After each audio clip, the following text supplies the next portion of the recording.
and going to eventive.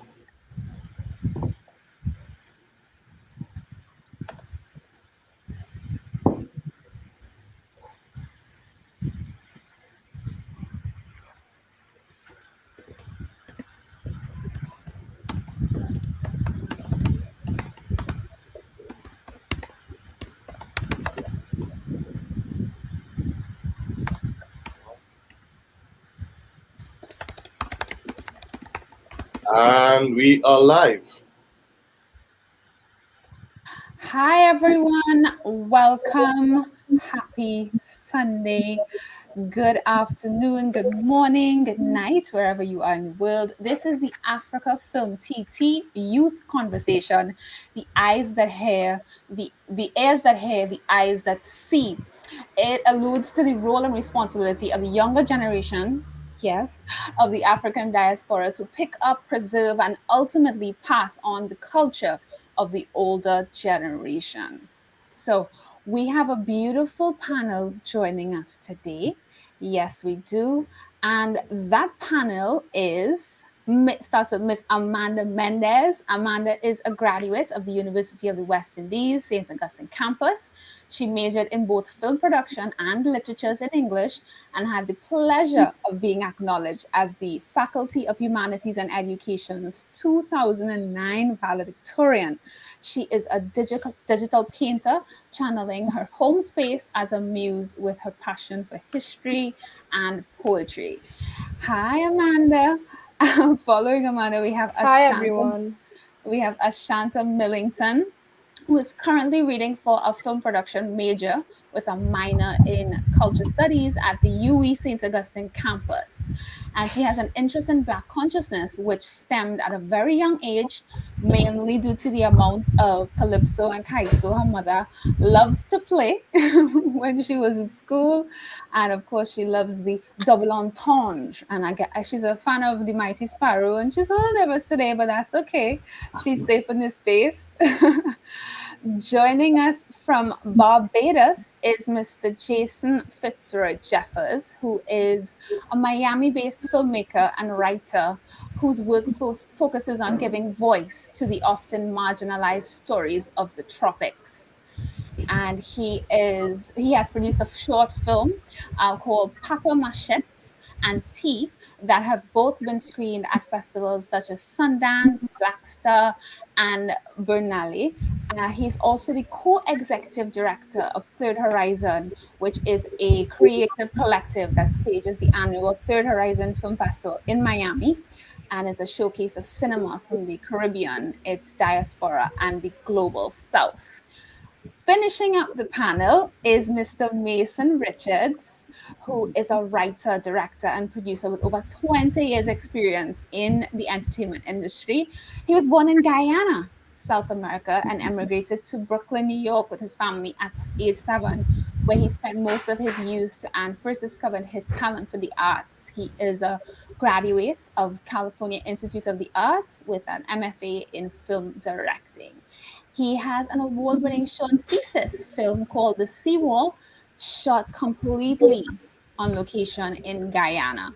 And it was an official selection for Cannes Film Festival in 2011, the Havana International Film Festival in Cuba in 2014, and has screened at festivals, museums, and universities all across the world, including Trinidad and Tobago.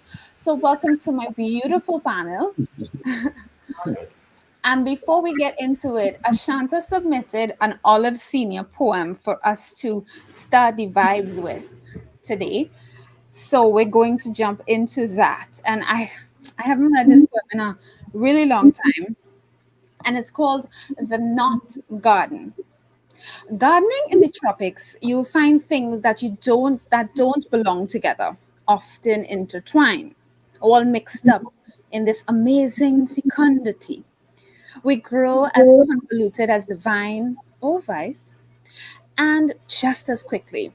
Only last week, as our leader left for another IMF meeting, he ordered the hacking out of paths and ditches, the cutting of swaths to separate out flowers from weeds. woods from trees. But somebody, as usual, didn't get it right. What goes on in mixed farming is actually quite hard to envision since so many things propagate underground by division. Returning, our leader finds instead of neat trench and barricades separating species, higglers and drug barons moving into the more salubrious climes, while daughters of gentry are crossing lines to sleep with ghetto boys with gold teeth and pockets full of dollars derived from songs on the hit parade. In the old days, he'd have ordered some hits himself, but agencies that give aid are now talking human rights. Instead, something more subtle like poison flower or raging tenement fires is allowed to spread. While citizens are dying, our leader is flying again, off to another IMF meeting in the presidential jet high above this dense tropical jungle. Meanwhile, the fertilized soil, nothing like fire to do it, bursts into new and twisted growth of such profusion. By the time he returns, it proves too impenetrable for landing. Avoiding confusion, our leader travels on, searching for unencumbered skies over the Cayman Islands or Liechtenstein or Geneva. And you must forgive me because I, I neglected to mention our captain at the helm of today's session, who is also joining the discussion, Mr. Shea Best. My apologies, Shea, who is a filmmaker from Trinidad and Tobago. I forget my own countryman. Who grew up being immersed in various extracurricular activities, inclusive of the arts. Participated in theatre, productions, acting, dancing, and minor technical stage work with the faith-based company Copac. He double majored in film production and film studies at UWI St. Augustine. He has worked on numerous films in different capacities in the US of A, Dominican Republic, and right here at home in Trinidad and Tobago. His directorial work includes Darky, which played in festivals and private screenings all across the Caribbean. So, Shea, I'm going to start with you, and everybody else can answer right after Shea. Do you guys have any stories from a Nancy or folklore stories that you heard as children that sparked your interest or your imagination as children? Just one.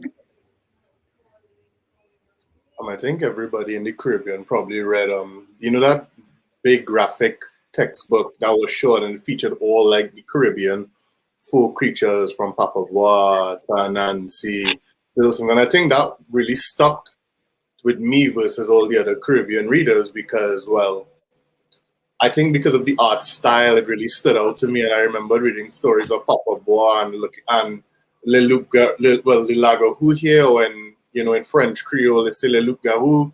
And just seeing that, all of these stories, even though I thought they were indigenously Trinidadian, they really are shared among the entire region. And I think, from a local folklore and storytelling point of view, those things actually kind of stuck. And it was great to see that, and learn later on in life that a lot of these things came from over the Atlantic. And I mean, you're getting sight of these things now when you look at films or series such as the one on HBO that just got really popular and escaped. American Gods. Not American Gods Not that specifically.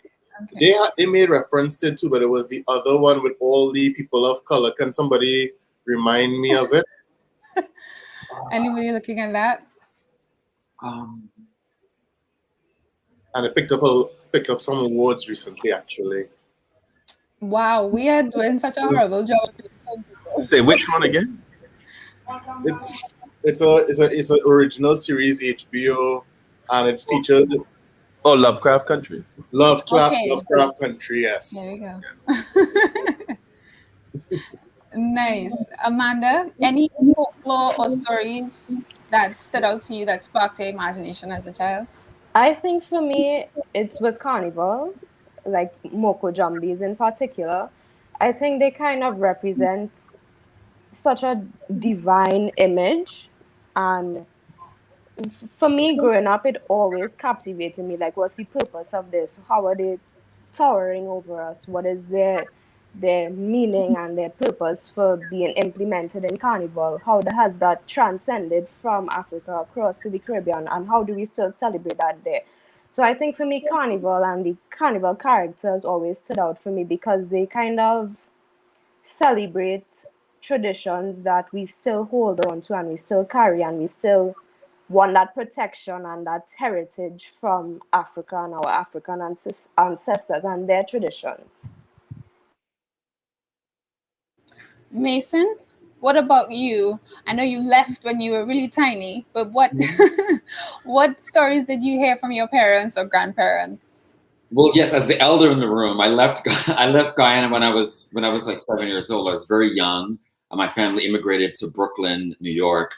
So I don't really remember any specific stories right now, but I do remember that it was a very common thing to have story time. We would sit around and just tell stories. And I remember specifically as a kid, like that was a major like catalyst in me wanting to become a filmmaker and a writer, because it developed my imagination. And and it's so good to know that storytelling is still happening in the Caribbean diaspora, whether it's Guyana or Trinidad or wherever. Like people are still, I hope, having those kinds of stories happening. So Niceness. Ashanta, you have heard every kaiso ever. If your mother had anything to do with it, was she also telling you stories and sharing stories of putting dog yampy in your eye and walking backwards? Yes, quite a lot actually.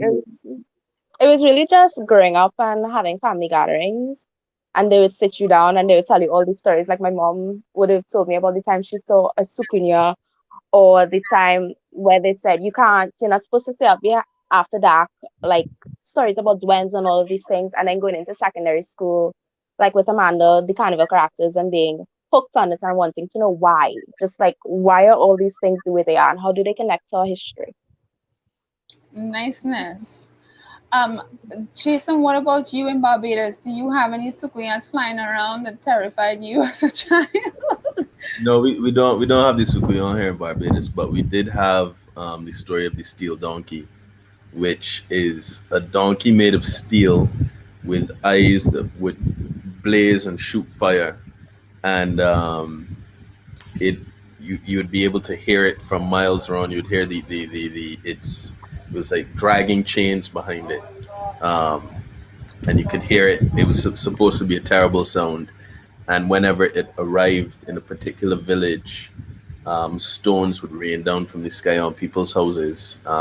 And the interesting thing is that story is also in Jamaica, but they call it the rolling calf over there. But here we call it the steel donkey. And with that in mind, it's like, so Barbados and Jamaica have something similar, and then Guyana and Trinidad have something similar, and then we have things similar with St. Lucia, etc.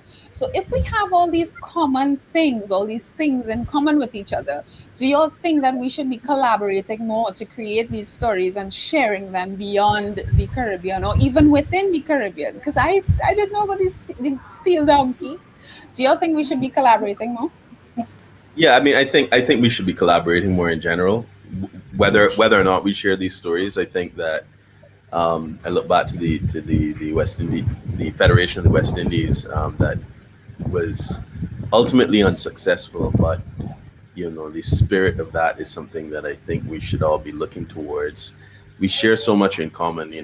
We are all different nations and islands, but we do share a lot in common. Our colonial pasts and the horrors of that have given birth to, I think, an ingenuity in all of us, which can only become more powerful if we, harnessed the intersections of all of it. And then just as a film fan, if you want to make it really specific, I would love to see some of these horror stories on film. I don't even really like horror films, to be honest with you. I don't, but I do think that there's some interesting mythology in the region to be harnessed.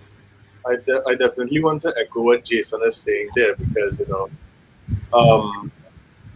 having been interested in languages and travel and dance and music as well, it's very interesting when, and Amanda and Ashanta could probably speak to this. When we would have studied things like Latin American cinema at the UWI, just realizing how historically these spaces seem very similar to us. And then when you come to the French speaking Caribbean and the Spanish speaking Caribbean in tandem with Latin America, you realize how we all share the same common history. And that the only real thing that really separates us is the language barrier oftentimes. I mean, I've been to Dominican Republic and Haiti, and the moment I landed, I mean, more Dominican Republic will go to some of the political issues they do have. I felt at home. Their interaction, the way they eat, the way they vibe, even some of their folklore and their practices feels very similar. The only difference is that I don't speak the language that they do. And like Jason was saying, if we had a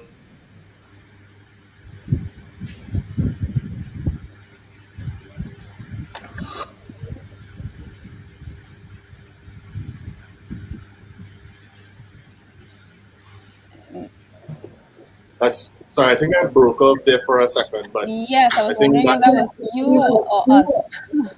yeah. But I think that's why I brought reference to the Lagaru in the English speaking Caribbean, to the Lugaru in the French speaking Caribbean, and that all of it really comes from the motherland that is Africa. And if we really tap in and find these stories and really find the commonalities, then we can really begin to find greater sense of ourselves as a entire region and tell amazing stories. Yeah, if I can chime in, I agree with Shea and Jason 100%. I think it's so important that us as filmmakers and creatives from different parts of the Caribbean definitely collaborate. I think the thing that connects us is that history from Africa, and we were all, placed in different parts of the world. But I do think that there's a lot of strength and history that connects us. So it's really powerful, especially now with technology, that we really start to collaborate and tell different stories, because from different regions there are different nuances in the culture. So I think it's really, really important for us to collaborate by country, and also generationally. There are older filmmakers and young filmmakers. I think we can all sort of learn from each other. So it's definitely something, and I think this festival is one example of that. And Trinidad and Tobago Film Festival is another great moment where people from all over the diaspora come together and share stories. And I just wish that we can do more of this. So. Well, I think we can do more of it, but I think the lapse is the fact that we don't reach these kinds of subjects unless we pursue it in terms of tertiary education or picking up a course or focusing on the drama elements in secondary school and stuff like that. For example, as you enter Form 1, we get the Greek mythology, we get the Shakespeare, we get a lot of the external canon works. But to say we have an organized structure in terms of educating youth on all the similarities in the Caribbean and Latin American history and how we express ourselves historically, we don't really get that from the jump in education.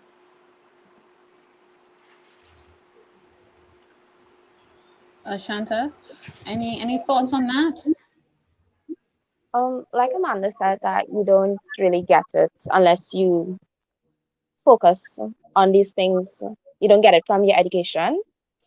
For me in particular, I wouldn't say that's true, because when I entered secondary school, my history and literature teachers and my drama teacher in particular, she really pushed for knowing and answer stories, or for exploring where you came from, exploring your roots, exploring your culture.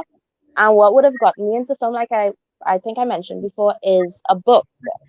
And this book in particular has the rolling calf. And I didn't know that it's the same thing as the iron donkey that I think Mason would have mentioned just now. And it's really just interesting to me how we have these stories. There are Caribbean books out there. There are things you can use to tell these stories or to paint the picture, but I don't feel like people reach to do it, or people show that much of an interest in it. Yeah, so you have had the opportunity in your school to be able to access these things. But do you think, Ashanta, that there's a disconnect between your generation and perhaps my generation and Mason and Jason's generation of really connecting with folklore in a real way, a tangible way, like your teacher saying, hey, this is something good, this is your culture, or this is the culture of other Caribbean islands. Do a play. These are the basics of these characters. These are their characteristics. Do a 5 minute sketch in class. A lot of people don't have Yes, that opportunity. Do you think that they're disconnected? yes, there's a big disconnect because I would have remembered when back before, COVID and stuff, when life was walking about and meeting people. When I go to visit my theater teacher in secondary school, because I'm the student to go back and greet teachers, seeing the younger form 1, form 3 students writing plays and hearing them say things like Jamaica invented soca or this Jamaican artist invented calypso, it wrecks my mind that they don't know these things or they aren't interested in it in the way that I was interested in it. Even though they have the same teacher and she does seem to be trying the same method she used with us. So there is a disconnect and it's getting wider now to me because I don't know if it's because families or the older generation isn't talking to the younger generation. Is it technology pulling people apart? But there is a disconnect for me. Yeah. Also on that note, I mean, we have like so many other traditions or cultures in the world. We have a great oral tradition, people of African descent. When you go to the barber to cut your hair, stories get passed on there. You go to braid your hair, stories get passed on there. You go to a wedding or you go to a wake. This is where, when we meet, we share the stories. So now, in this socially, or not socially, but physically distancing era, what is the responsibility that we as filmmakers have to now use the online space to share these stories that we would have traditionally shared in a wake or a wedding or a barbershop? I can jump in on that. I really think that, and I hear what the young people are saying about there's a disconnect in terms of not being told certain things, stories, and not being necessarily being supported in the history and learning.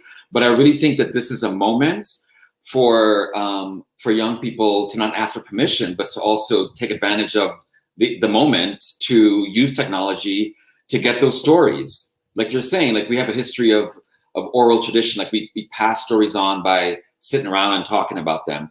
Now we have technology and ways of recording those stories. I think it's important. It's incumbent. I encourage the young filmmakers to find ways to talk to your elders, to talk to the people in the community, and create those stories. Put them on camera, put them in audio. We have to preserve sort of the integrity of our history, and this is the best time to do it.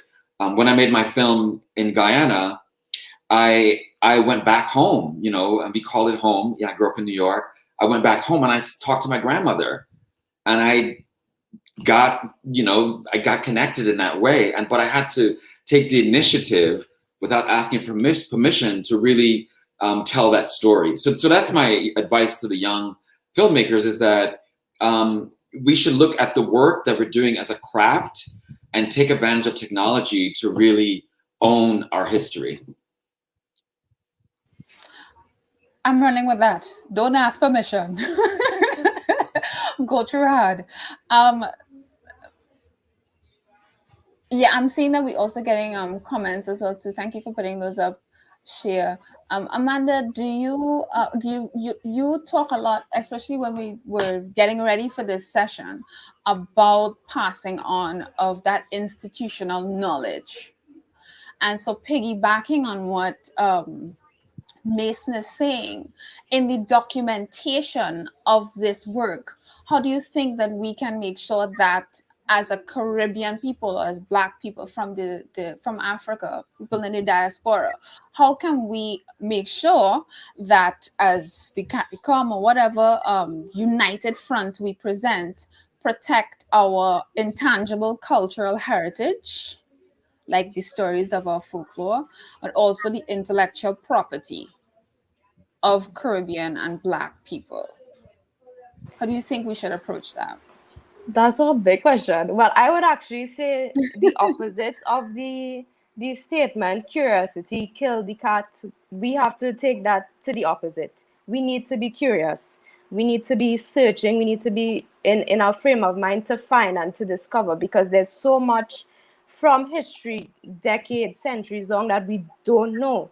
So in order to protect that, we have to be curious in the first instance. We have to do the research, we have to do the work, we have to compile. I personally think a big pathway for me in expressing what I want to find out has been digital painting. So it might not be finding the words and compiling that, but it might be thinking of an image. You might get a image that sparks some part of history and you want to put that down. So it doesn't necessarily have to be strictly text, strictly syllabus, strictly institutional. It could just be you expressing and seeking and trying to figure out how to get to the root of what you want to find out about your ancestry. I don't know if that translates well in terms of the question. Yes, it does in a very real way. It doesn't have to be one way that we document and that we preserve and pass on the knowledge. Shea, as we're talking about passing on knowledge, you have an experience with regards to going to another space or going to another territory and seeing them perform and do things in a specific way. And you've talked about the preservation of martial arts, Black martial arts. So do you think that you have seen that in that realm as a dancer? And have you translated it, or are you in the process of translating it to the film work that you do? Well, I was actually about to kind of echo some sentiments shared in a previous discussion by Mason, where he said, it's our duty as filmmakers, as people of African descent who are part of the diaspora, to really be griots. And, whether you decided to be an intellectual or a filmmaker, it's your responsibility to actually share how you represent yourself, whether it be consciously or unconsciously. And I remember looking at African films before I was involved with this festival and watching the parallels in the Eastern world in terms of how they eat food with their hands.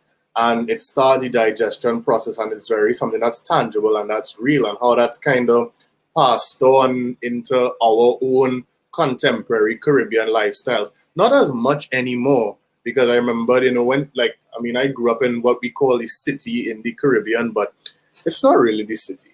But you would go to the countryside and people would eat certain meals with rice with their hands, but specifically look at the East Indians and how they were able to preserve that and how that has become commonplace in terms of things like roti.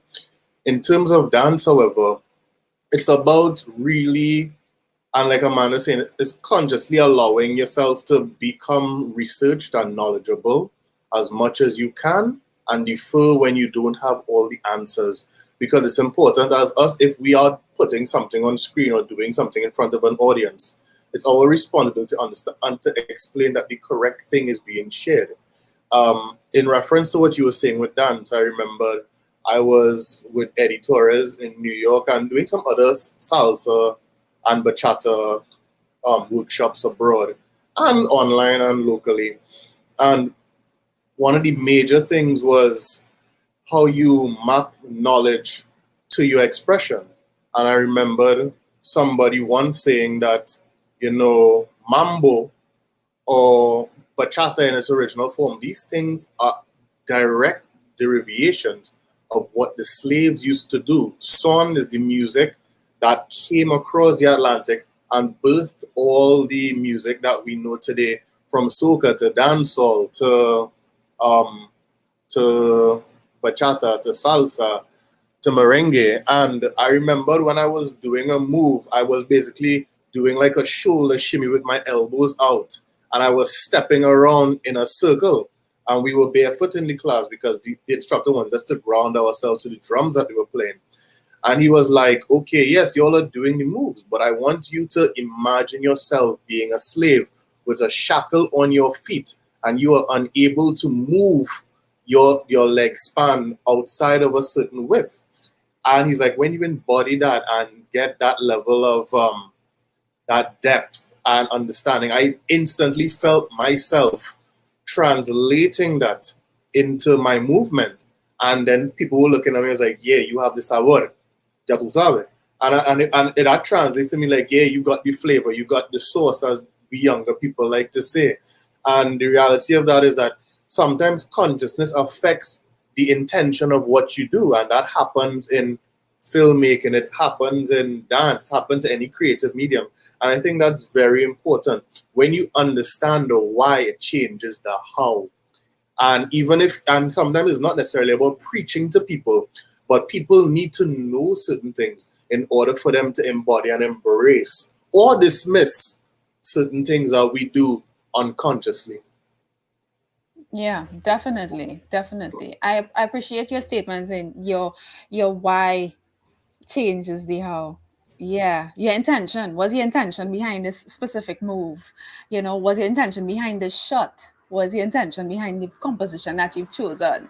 And in the last 10 years, we have seen a dramatic increase in representation on television, film, on streaming sites, etc., of women of color, the LGBTQIA community, not just on screen, but in the writer's room and in above line jobs.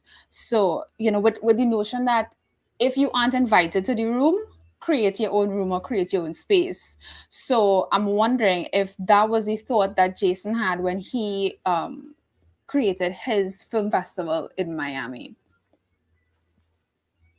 Sure, that you hit the nail on the head. I mean, it was interesting because we had Third Horizon's origin story is a bit complicated. I'll condense it as much as possible. But we originally Third Horizon was a group of friends in Miami who were working on making films, and we made a short film called Papa Machete, about the esoteric martial art of Haitian machete fencing. And it was quite successful. It went to a lot of major festivals.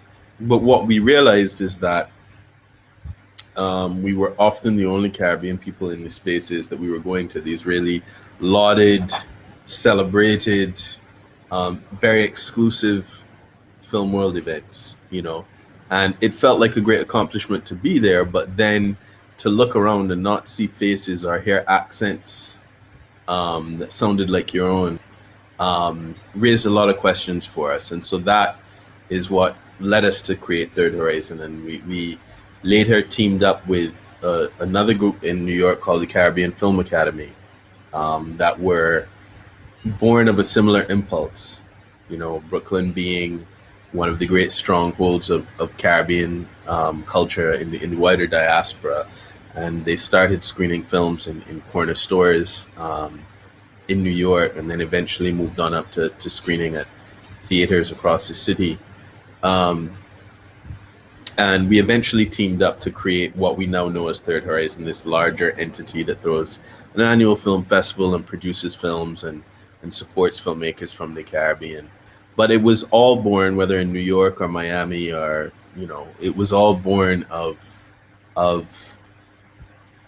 wanting to create a safe space for the kind of visions and conversations that didn't pull any punches, that would allow us to really get to the root of what we needed to address.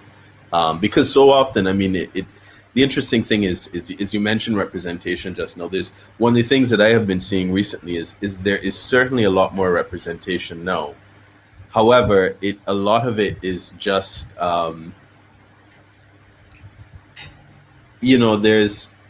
I don't mean to suggest that because you are a person of African descent, of Afro-diasporic descent, that you have to hew to a particular politics.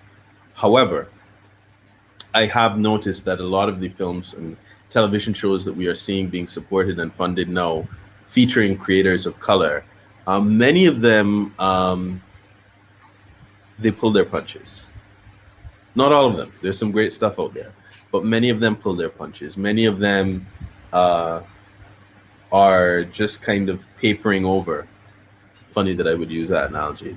Brown papering over a deeper issue, which is equity, which is ownership, which is being in a position where you can tell your stories, we can tell our stories without having to hold back, without having to worry about how it might be received. And so I certainly applaud the progress that, and celebrate the progress that we've seen in recent years, but there's still so much further to go. If I can chime in, Jason, I agree with that 100%, because I really feel like I'm a filmmaker. I live in Hollywood. Like, I've been in this town, for years, and I work between New York and LA. And it's oftentimes I'm oftentimes the only person of color in the room, or the only person from the diaspora in the room. And so there's this pressure, like Jason was saying, to sort of like represent and represent and the entire sort of diaspora. But what I encourage the new filmmakers to do right now is to know that there's so much power in your specific nuanced story, whether different parts of your identity.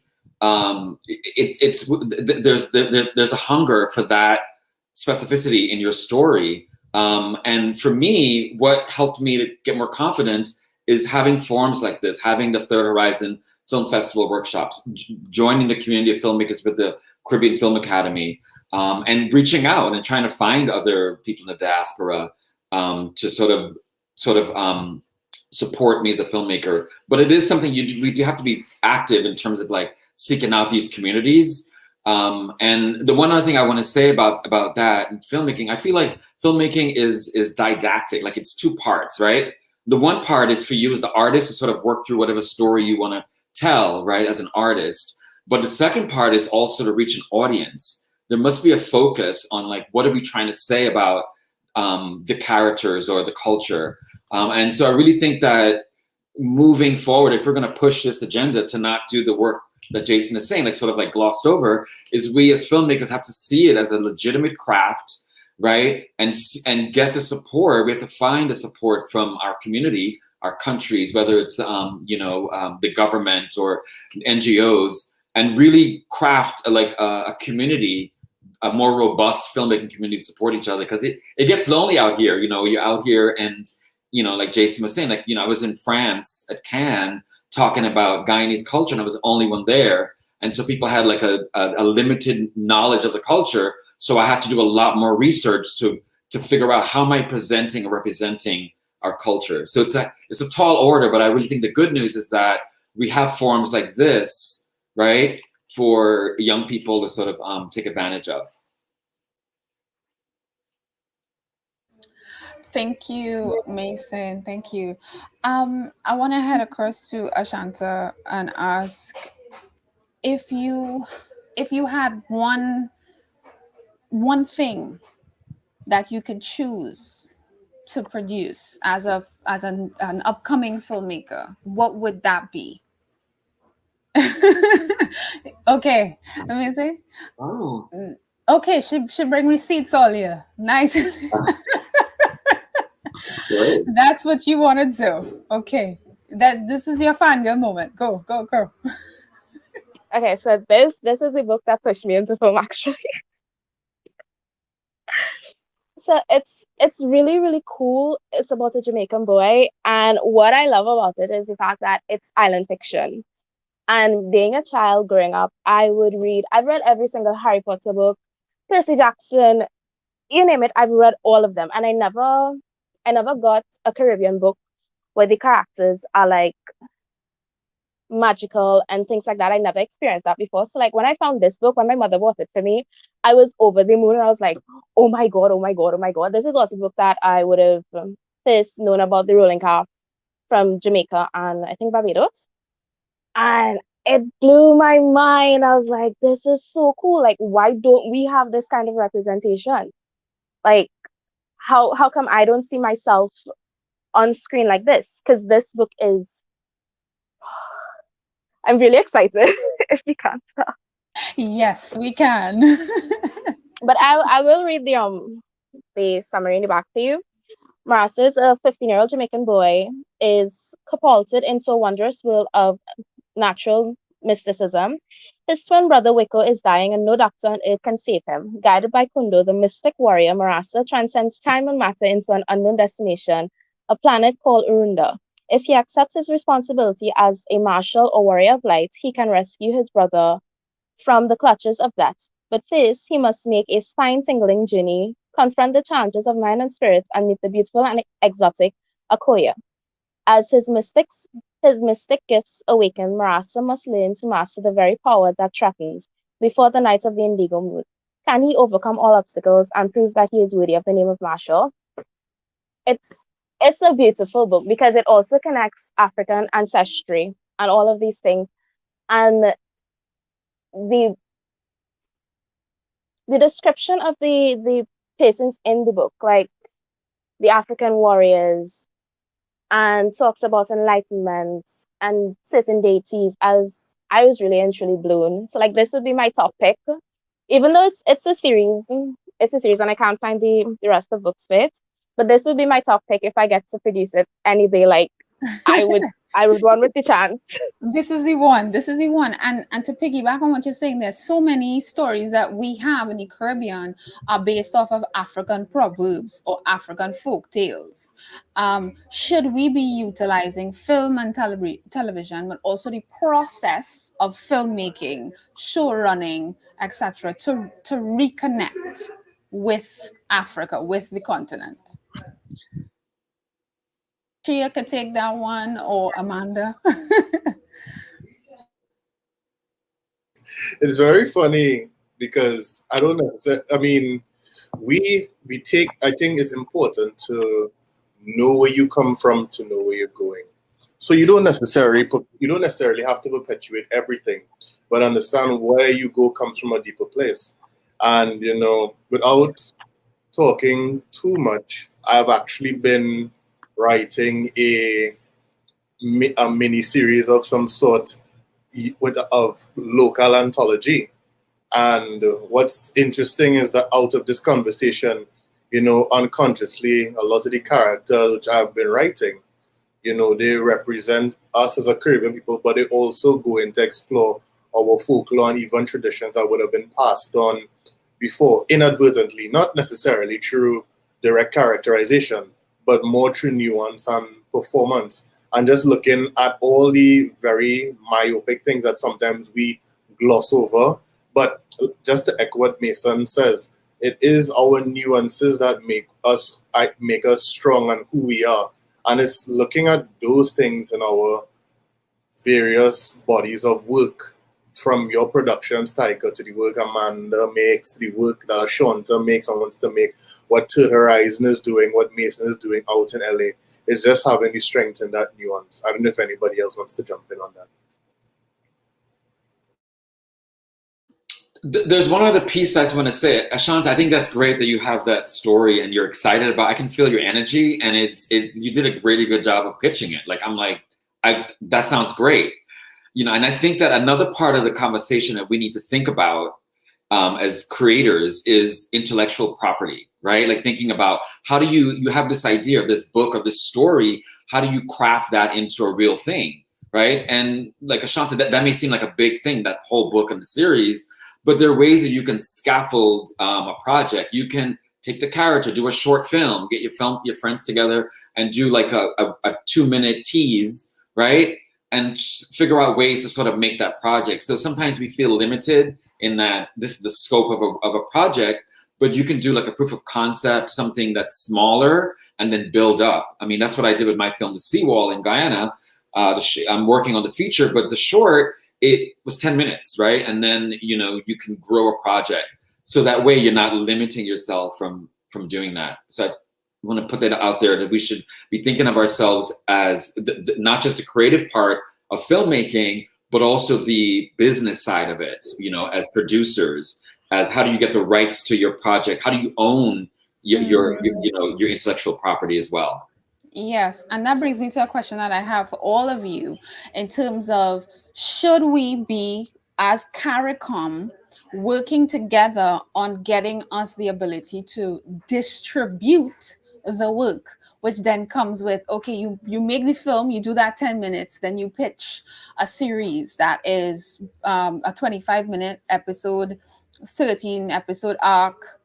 Can we mirror Africa to do Netflix? But should we do it separately, or should we all go as a united front and say, hey, we have 500 films from Guyana all the way up to Cuba. We could have our own Netflix. Are you guys on board with that? You guys think that's possible? I think it's possible. I think there's a lot that CARICOM would have to work out first before that becomes the means through which. I say that we at Third Horizon we have a distribution arm called Studio Anansi, where we distribute Caribbean films to colleges, museums, whatnot. I know Filmco recently launched a distribution initiative as well too. I think in an ideal world, we would have some kind of regional entity that that could be doing distribution on this scale. But it's a tricky thing. I mean, one of the things that we have to be mindful of is how Netflix and Amazon and these larger entities are beginning to make their presence felt in our spaces. But do they necessarily have, again, the same kind of, as I mentioned earlier with regard to festivals, the same kind of cultural filter to appreciate these films? I mean, I'm sorry, it's a Sunday, there's a lot more going off. Working from home. just decided to but I mean, I think about, there's a real power in ownership. I think one of the things that is inspiring to me, for example, is I think a lot about the Chitlin circuit in the US, when Black musicians had to create spaces, their own kind of tour circuits on which they could perform their material. The same thing with Jewish comedians in the Borscht Belt, in the northern parts of the country. I think that what is paramount is finding ways to collaborate closer across the region, and not necessarily waiting on CARICOM to do it. For us to finding ways, like how you're my neighbor. What can we do together? Where do our interests intersect? Rather than viewing each other as competition, because on the global stage, we really don't stand a chance unless we collaborate. It's antithetical to I could get into a whole discourse about capitalism and socialism and all kinds of things at this point, but that is not the purview of this panel today. So I'll leave it at that. But I just think cross-regional collaboration, and then building a bridge to the continent, just as this festival is doing, is key. Yeah, because you could have a filmmaker from Jamaica, with production team from Barbados, with actors from, Guyana, and we could do it like that in terms of being as separate. The only thing separated me is water earlier, and in some cases, not even that. That's what I was gonna say. We need an actual physical bridge, a metaphorical bridge and a physical bridge, to just ensure the connectivity, that we could reach each other, that we could not have to pay exorbitant amounts of a budget to do multiple locations, to touch every show. We should be able to reach each other easier. Yeah, because in Trinidad, we have had a fledgling film industry since the 80s. So what's the thing that we're missing? What's the piece that we're missing? And what can we learn from Nigeria, Kenya, Botswana, South Africa, and their film industries to help bolster ours and really move it from where it is to where it could be? Botswana hosts film crews from all over the world, as does South Africa, as does Kenya, as does Nigeria. I'm very sure that Shea, when you were in school, somebody bring to school a Nigerian TV. Come on, I know you would have had that experience. I mean, luckily for us, we had a very exorbitant film library anyway, so we were able to watch a lot of things. But just kind of piggybacking off of Jason's point, because I have my film on Studio Nancy. I know Mason does. I know Jason does. And I think it's really just for us to really remember that we are stronger together than divided. And even when we go forward in our next set of productions, talk to everybody in the region, because there might be a grant that might be acceptable, hopefully, and if we're not trying to all be greedy and, like Jason said, politics and all that sort of stuff aside, but hopefully if maybe if there is a grant in one space that is most to your story, then they could come on as a co-producer, get it for you, and then look at the details where you might have to use this crew or film here. Like, to me, that's the ideal, because the reality is a lot of what's happening in our spaces is happening in the entire region with what we are currently experiencing. And I just want to quote something from Blitz Bazaule, also known as Blitz the Ambassador, who was our feature address speaker and played the burial of Kojo, which is on Netflix.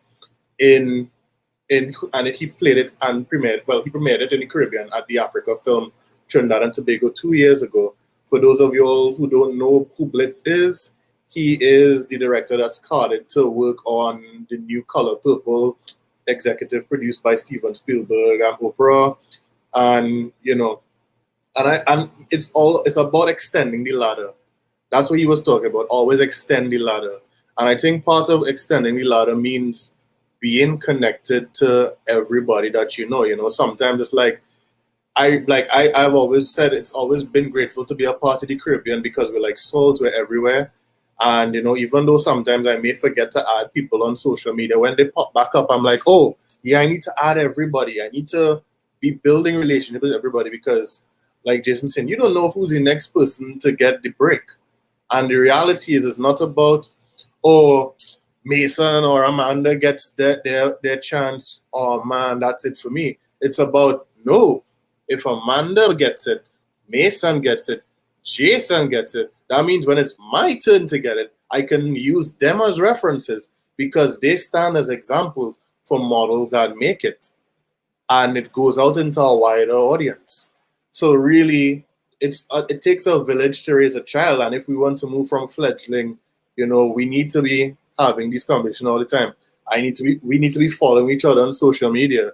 If you have something going on, hit up each other. Just okay. Even if I have my little short films that I work on, and I'm just like, okay, I'm sending it to Storm Salter. I'm sending it to his brother Nile. I'm selling it to Romola. I'm sending it to other filmmakers in Trinidad. It's in the region, and it's kind of like just getting that feedback and just being willing to share. I mean, you can't control everybody's motives and intentions, but the most you can do is, if you try to extend the olive branch in a genuine way that benefits us all, ideally, we can get somewhere. Yes, and also not reinventing the wheel. The wheel has been invented. Ask people for tips, for tricks, etc. And if somebody tells you, okay, cool, next person, because we're not doing that. So, and this is one of my final questions for you guys. Very often, mainstream media bastardizes characters.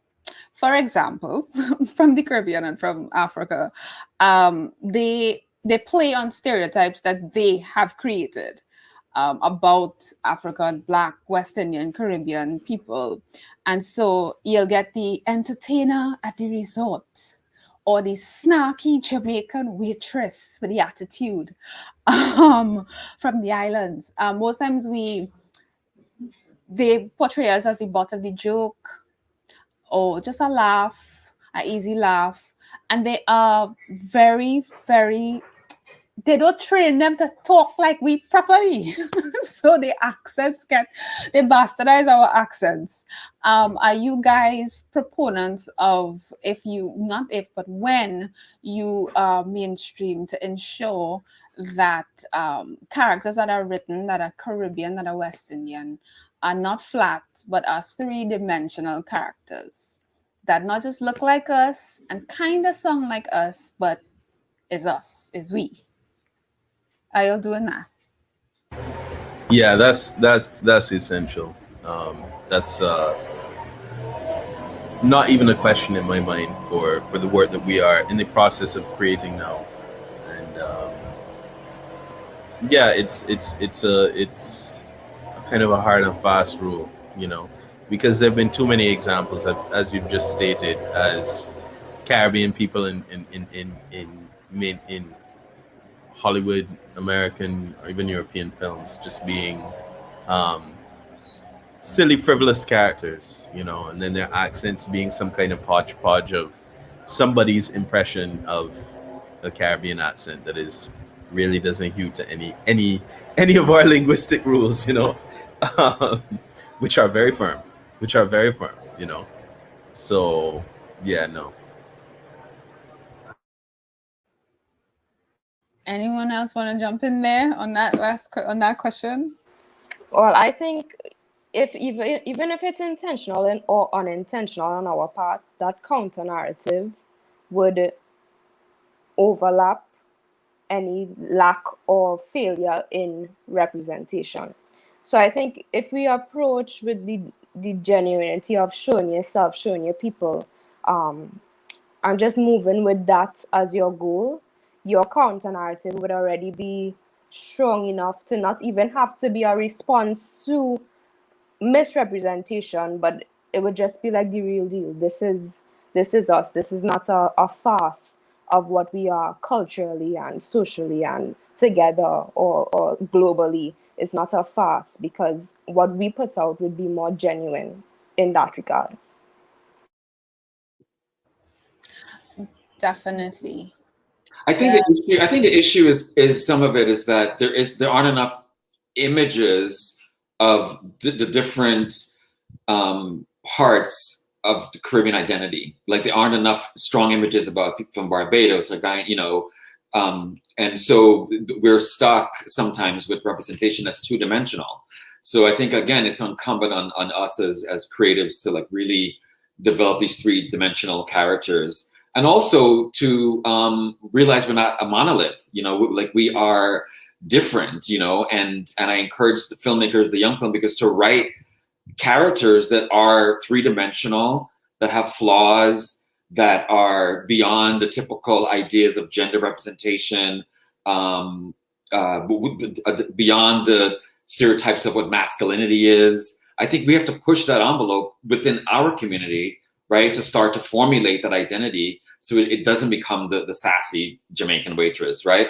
The more images that we sort of produce and have conversations like this, I think we can help on our end to work on that stereotype. One of the films that I saw as a kid growing up was Sidney Poitier in this film called To Serve with Love, and Sidney Poitier played this character. He was a teacher, and he's wearing a suit. And I remember him saying in the film, "I'm from Guyana." And I remember as a boy seeing that and being like, wow, you mean you can be a Guyanese professor, wearing a suit? And so it like planted this image of me in my head that, okay, I can do that. So representation is so important, but I think it's also incumbent for us, right, to start to put these different images out here, for the larger community. Yes. So Ashanta, you have work to do. I have work to do. Shea, I have work to do. we have to create characters like Sidney Poitier so that we could inspire young people. Because look, Mason is a lecturer now who's wear suits, trademark suits. Yes. So any final thoughts from you guys with regards to generation, passing on stories from generation to generation as we wrap this conversation with AFTT? I just like to say that I think as filmmakers, tying back into the discussion of it being a conscious thing, people need to realize that everything you put on screen, whether it happened by accident while filming, it is a choice. You made that decision to put it on screen. So you must therefore know the consequences or be at least be aware of what can and may not happen because of what you put on screen.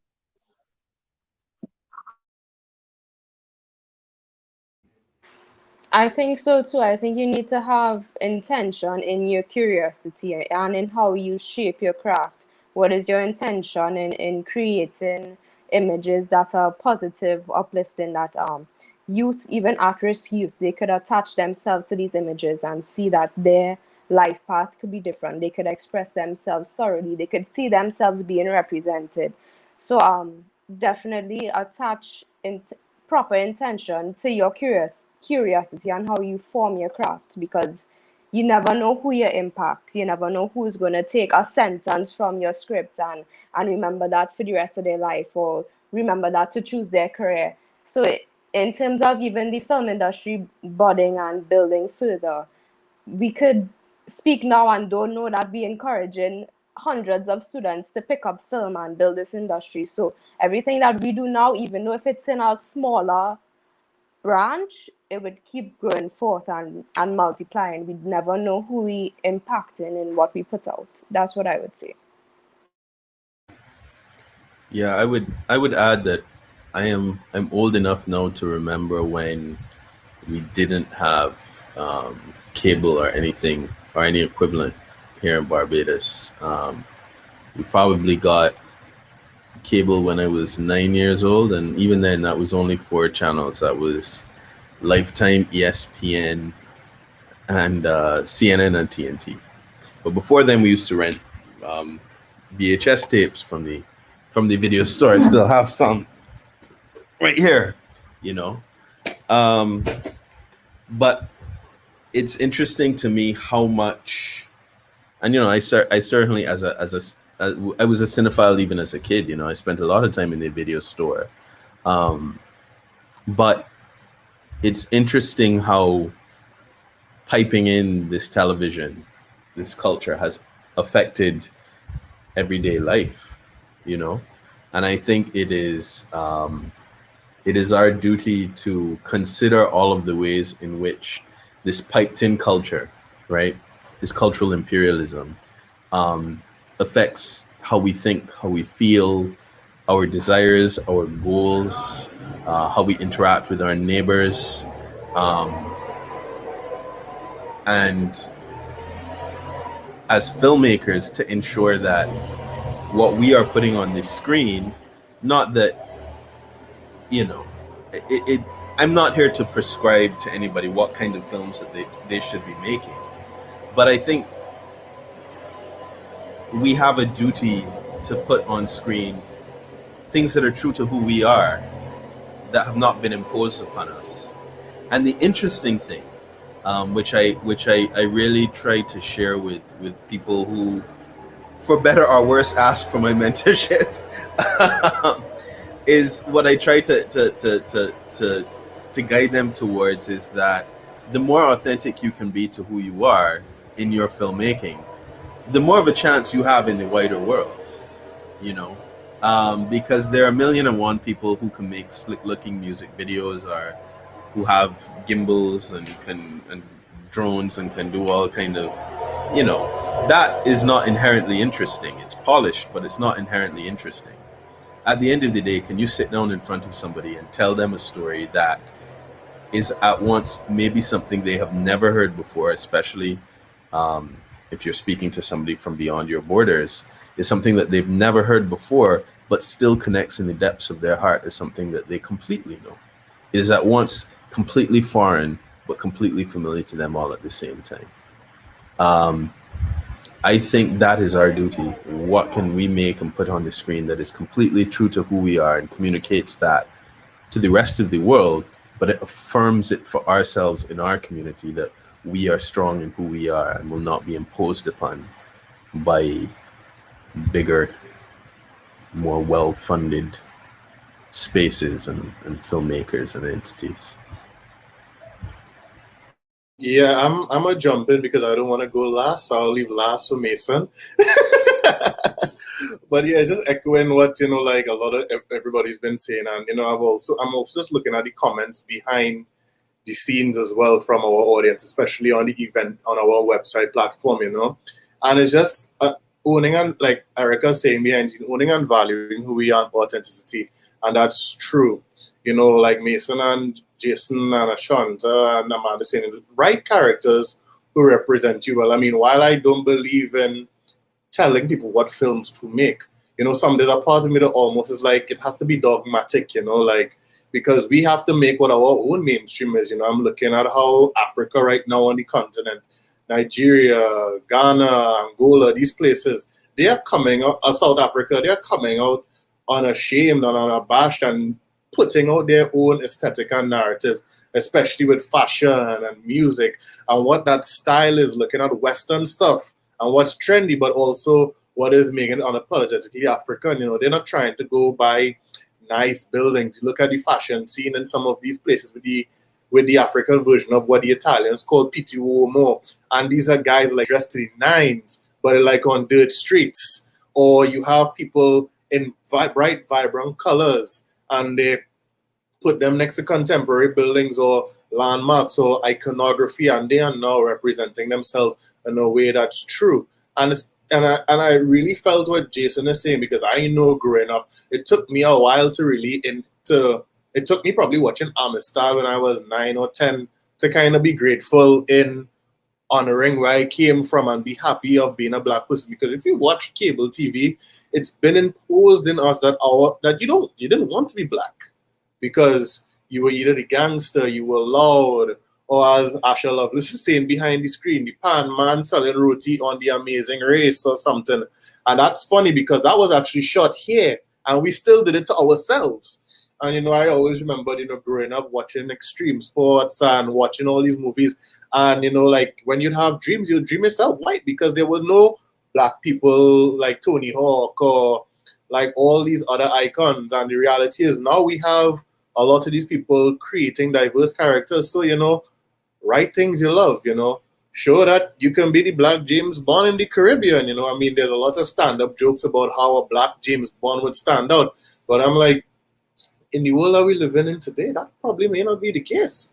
Yeah, you may stand out in one or two places, but that doesn't mean you can't do your job, because as Caribbean people, we know how to assimilate into culture very easy and not stand out. The only thing that stands out is our color. So really, write diverse stories, write things that are nuanced and true to who we are, and build on the history and create new narratives, because you never know. Like Amanda is saying, you never know the next 10-year-old that decides that they want to be a Mason Richards and wear suits. I almost did today. So, hey. Rounding it, Mason. I think. Thank you. I think that Jason kind of closed it out nicely. And Shea, I appreciate your comments too. To close it, I would just say that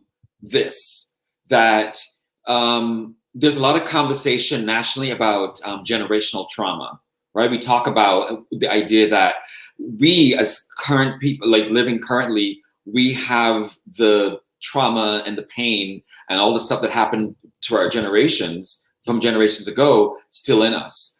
I like to twist that into a positive thing, similar to what Shea was talking about with dance, right? Within that generational trauma, there's so much beauty and power in that generational, I call it wealth, right? We have this history of oral storytelling. I think that we have to dig deep into ourselves and really be vulnerable and really tell those stories that we want to see.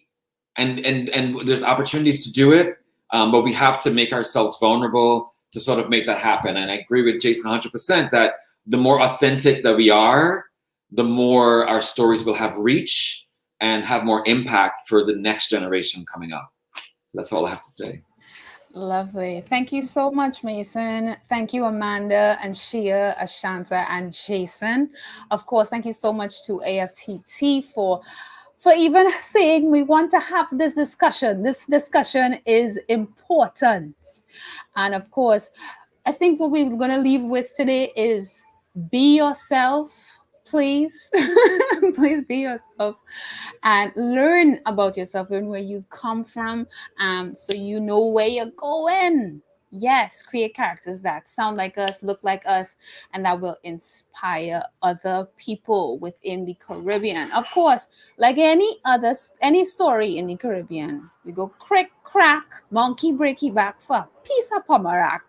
Wire Ben, but the story does not end. I've been Tyker Phillip. Thank you so much for joining us. Bye. And guys, before you leave, remember the AFTT is still on until tonight. All films are free. Please make a donation, those of you that are on our audience, if you can. We would love to keep dialogues like these going for years and years to come. So please, we have one more night, and look out for the rest of our panels throughout the day. It's we have one at 4 p.m.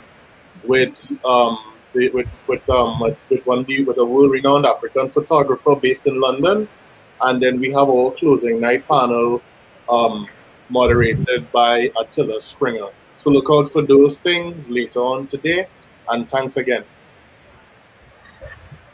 Thank you. Bye. Bye.